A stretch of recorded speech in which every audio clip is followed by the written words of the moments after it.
it's not guaranteed that you're, if you're home educating, that you're not a bigot. And it just happened to be that none of the families of the home edu people I was in a community with were not bigoted people. And I think that's a, really important piece of it. Like, everyone was weird. Like, no one noticed I was weird because it's normal to be weird in that environment. I remember the first time I met, the first trans person I met was the older brother of a friend of mine. And it was just completely unremarkable. They were like, oh, yeah, this is my brother. And I was like, oh, who are these people in this picture? And I was like, oh, my brother used to be a girl. And I was like, oh, okay. And I was like, well, if that's part of the world, cool. It's just how it is. And just no one ever gave me the idea that it was wrong to be like anything except mean. So my pronouns are air, in the same way you use she and he rather than they grammatically. I'm agender. I play music a lot. That's a big part of my life. I live largely at home with my mum and my brother in a housing co-op where we grow food and do other things like that. I'm going to be going to America this year in September to study at the Wilderness Awareness School. And I'm really passionate about, I do stuff on the HS2 campaign. Yeah, really, really passionate about like all the different things of how you raise a person and how you create a community that is sustainable and healthy for human beings, because so much that's around is not.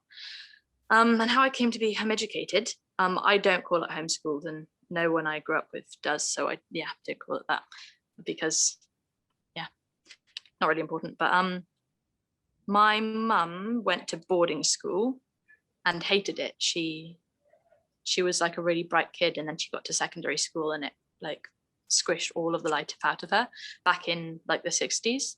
And so she didn't want to send any of her kids to school. So when she had her children, she happened to have a husband who was less supportive than submissive, really. And she had her 3 children with him and home educated them all. And then she had me with someone else. So I was raised by her and my other 3 siblings, basically, in Leicester, where we moved there when I was young because there's a really good home ed community there. So I think I'm really fortunate to be one of the home edders who, wasn't one of those ones who came out of school and was sort of alone, which quite a few people are.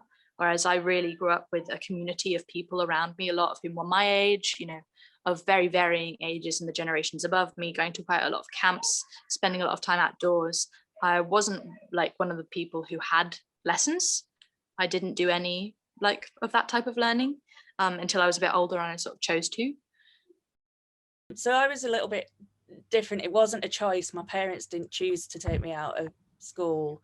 I got diagnosed with ME, and my primary school said that they couldn't accommodate me. They couldn't support me.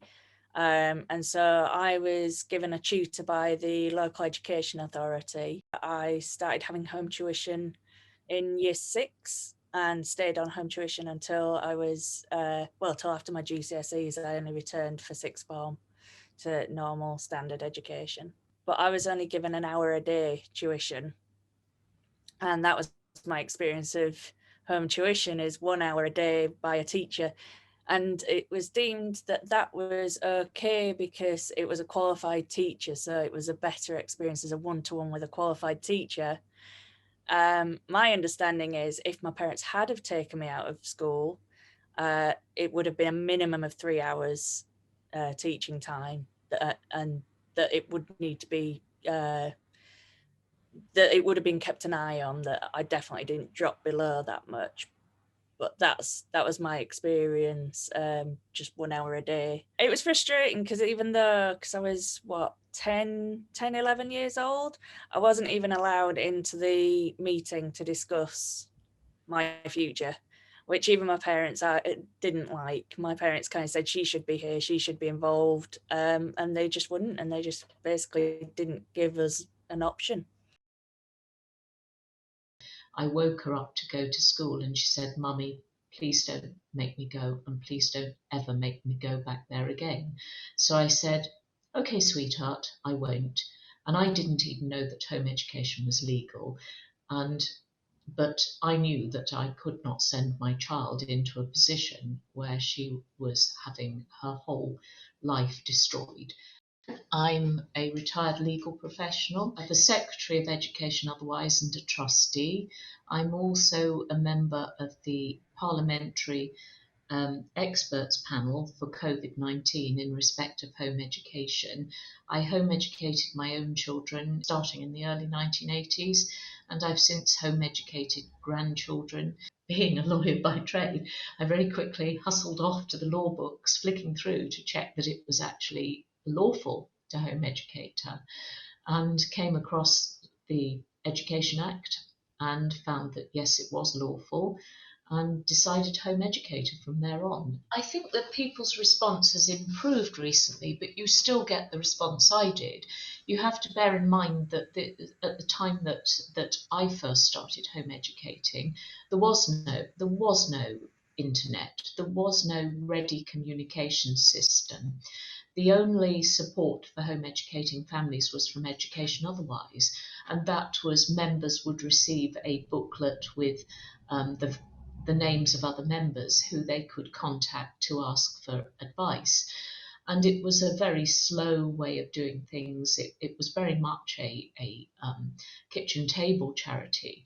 And so really there was no support, and people were unaware of home education, even though there had been quite significant court cases about it. And so most people thought it was strange. Most people thought it was indicative of me criticizing them for their own choices.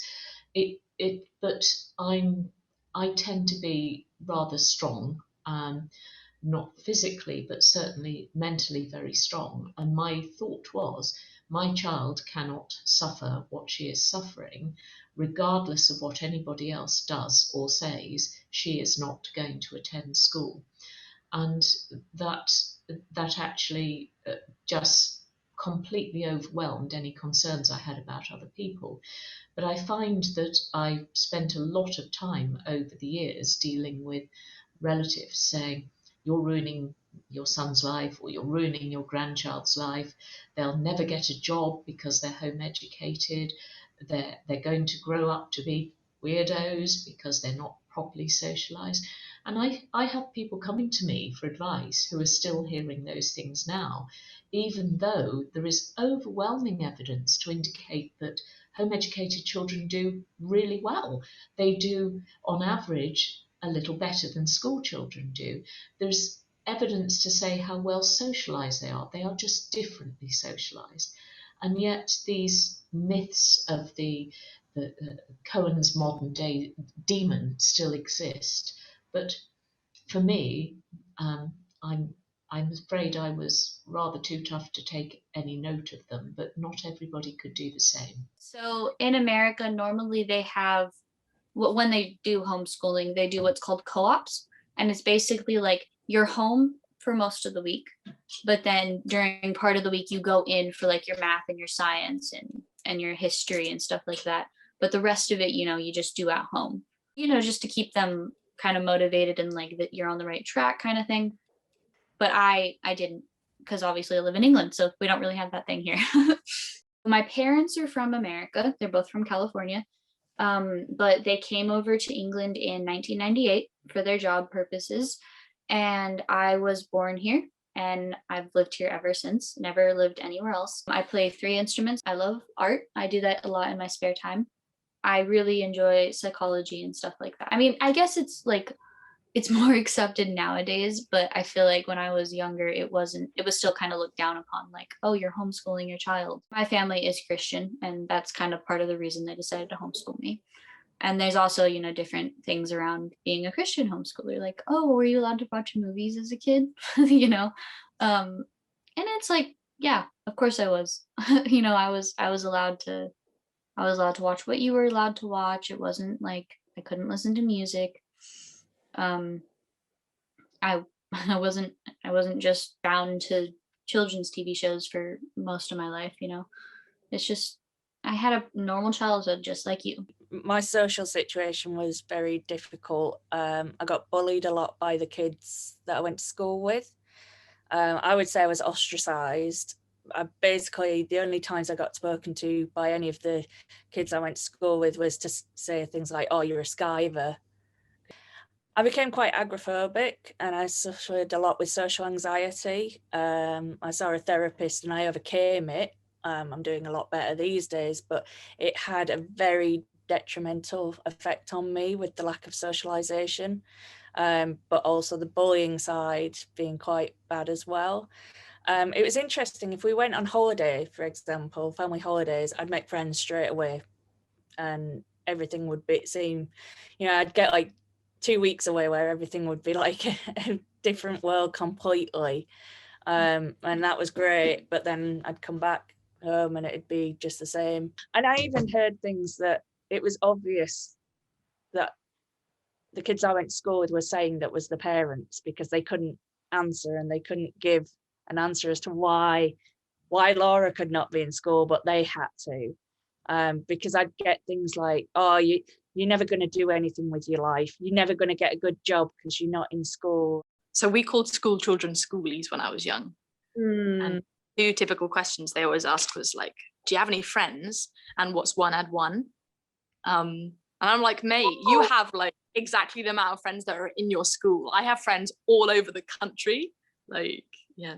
Yeah, I forgot all about the maths questions. Jesus Christ. I hate it so much now. That's so silly. I know, it was terrible, wasn't it? Yeah, like Yeah. Oh, and isn't that illegal as well? Is that illegal? Legal, and you can come out of it with a brain. I work at Lotherton Hall. I'm 26 years old. I know, I don't look it, and I don't act it either. From the age of 7 till I graduated high school, so probably about 18, I homeschooled at home, and I was doing a curriculum called AC, which is called Accelerated Christian Education. And it is a homeschool. They do it at schools, but it's also really good transformed into a homeschool kind of series too. And my mum and dad, seeing as we did move from city to city, my mum had the time and the good fortune to be able to stay at home and educate us. It was more like confusion that I got. People like, well, what do you do? Like, what is a day in your life like? Are you getting the right amount of education? Is it the good education? There is kind of stigmas involved, but a lot of it was supportive. I think people care about themselves too much to care about what you're doing most of the time. I was involved in church a lot when I was younger too, and still am today. So that was another part of my life that was social. It was the social question I got so much though, and I have no problem with talking, as you can see. So it turned out okay. As I got older, I started to kind of realize like there were stereotypes around homeschoolers. And then, my parents would explain why we had to keep all of my work. I'm realizing it more now, but it kind of like it makes sense. Like when I was younger, it was a little bit different. And I kind of remember like sometimes people would be like, "Oh, you're homeschooled. Cool." How long have you been homeschooled? Officially since September, because that's when the academic year started, but in practice since March 2020. So you were at school before. How would you compare those experiences? Of being in school and not being in school. Yeah. I'd say pretty continually I didn't like school. Like when I was younger, I'd always sort of psychosomatically ill. Just want days off all the time. And I tried a couple of times to stop going to school, like in year 6 and then in year 10. And then I think it worked this year because I actually know how to study now, so I can go off and teach myself independently. My mum wasn't ever able to like actually take time out of the day and teach me. So now that I can do it myself, I kind of don't need to be in school. And it's been a really positive experience because I can manage my own time, and if I want to go out during the day when it's sunny, then I can do that. So I'm missing out on as much because I'm just sitting in school like 6 hours. I use he, him pronouns. I'm from Oxfordshire. I moved around a bit when I was younger, but I'm now based here. I like reading, generally learning things. I go for walks a lot, either on my own or with friends. And yeah, I mean, there's not much you can do during lockdown, but I feel like I have quite a lot of fun. What have you been enjoying reading?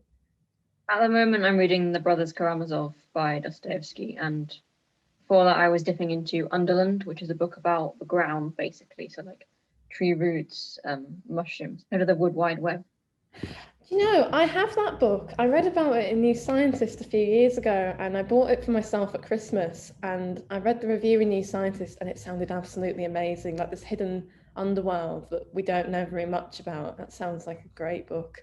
Like your friends are in the same position, I guess. It's not like, you know, you can meet up with them probably, I imagine. Like, Not at the moment because my friends are in school, but a couple of times recently I've met up with friends outside school.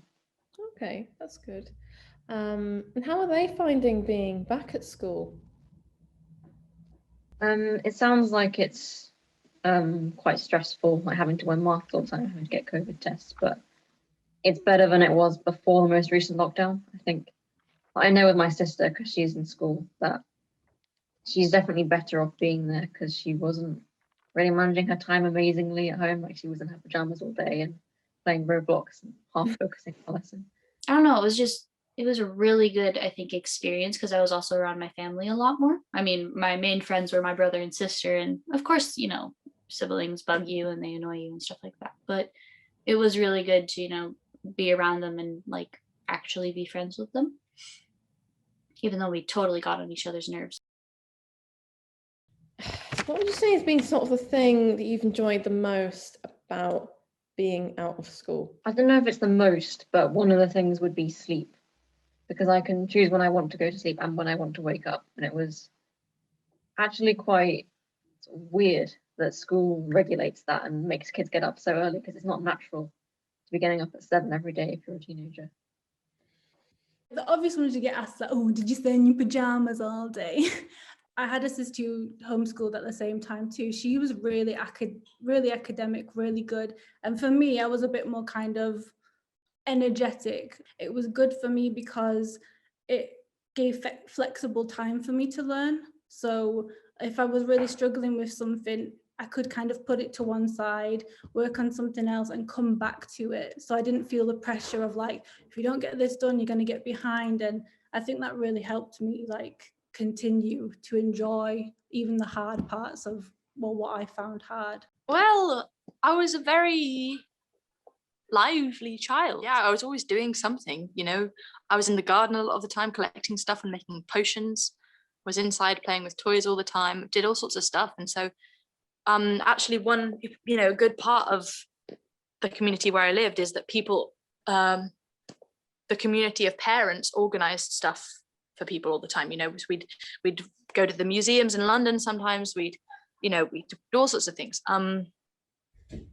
But actually, yeah, I think I did a lot more, some more things than my siblings did because I'm significantly younger than my siblings. So I was a bit like an only child and a not only child. I wasn't so caught up in the culture of the time. Like I'd watch anything, I'd learn about anything, you know, if it piqued my interest. And that's kind of what I love about my job now is probably mostly the history part and the fact that I'm around interesting things, because while homeschooling, I just read loads and it might not have been part of the curriculum, but I would be, oh, I'm interested in that. I'm going to learn about that. I'm going to read that. I think actually I've got a strength from having had home tuition in that I didn't get taught in the way that everyone gets taught in school. And it means that I can look outside of the box, as it were. So I can see someone struggling with how they're learning and think this isn't working for them. What might work? And that's what's led to me wanting to do a PhD, because I want to look at how people learn music technology. Do you think that school is or can be for everyone? Do you think it's right for everyone? I think as it currently is, it's not great because people don't necessarily need to learn that much. They don't have to try hard to learn new things, but they do have to try really hard to like memorize lists. Like we learn languages, we don't even learn a language properly, we just learn like a list of vocab. And I think the education system could be improved a lot, but it needs to exist. Kids need to have somewhere to go during the day. With homeschooling, I feel like it helped me kind of be okay with me and how I do stuff, because we all have insecurities, don't we? Especially when you're a teenager, you're growing up and seeing other people, even because you homeschool, you don't even know what people are wearing half the time. So you're like, you know, I'm wearing less these than shoes, you know, that kind of thing. I've not got my, what's that thingy boutique bag that everyone had? Paul's boutique bag. I've got my Morrison's bag. I had extracurricular activities to look forward to. You know, my parents put me in swimming, they put me like horse riding. I did ballet for 18 years. You can't just keep yourself at home all the time because that's not good for your mental health either. So I had the great fortune of being able to look after a pony. So for me, that was just, looking after a pony, best thing ever. And I got to do a lot of music. So I got into music. That was a form of procrastination for me, avoiding work. Like, I'm practicing the piano, not doing work. But that I got to really get involved with more music. And then we got to, I joined an orchestra and we used to do competitions. And then I joined a netball group, athletics, loads. You know, if I wanted to do it, I'd just try it. Like, I think actually what I enjoyed was that I was allowed to be a child. That I was allowed to spend the entirety of my childhood being a child, playing and learning that way, and being curious and wanting to do things, and having the adults in my life facilitate that. And I am grateful that I had really good friendships, and that, you know, we had a culture of, like, I was never bullied growing up. Bullying was not something that existed in my world growing up. Like, not just I wasn't bullied, but none of my friends were ever bullied until some of them went to school, and then they were bullied at school. And then they left school. Yeah, that was not how we were with each other. You know, we